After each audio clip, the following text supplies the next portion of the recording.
একটা ছাগলের আকৃতিতে আল্লাহ মৃত্যুকে আনবেন। কাকে আনবেন? ওই ছাগলের গায়ে লেখা মিম ওয়াও তা, এরপরে এই মৃত্যু নামক ছাগলটারে জবাই করা হবে। সরাসরি লাইভ প্রোগ্রাম করে জান্নাত জাহান্নামীরা দেখবে যে মৃত্যুকে জবাই করা হচ্ছে। ইউনাদি মুনাদিন, এক ফেরেশতা বলবে ইয়া আহলাল জান্নাহ, জান্নাতীরা মুজমাস্তি করো আজীবন, ফালা মাউত, আর কোনো মৃত্যু নাই।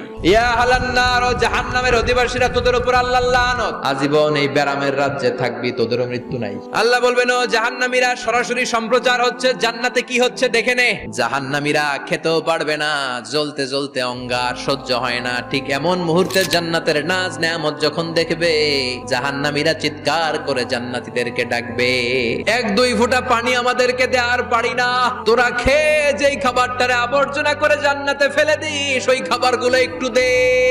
জাহান্নামীদের আফসোস বেড়ে যাবে, চিৎকার করে বলবে দে একটু পানি দে। কিন্তু জান্নাতের নাজ নেয়ামত জাহান্নামীদের মুখে তোলা হারাম করে দিয়েছে কে?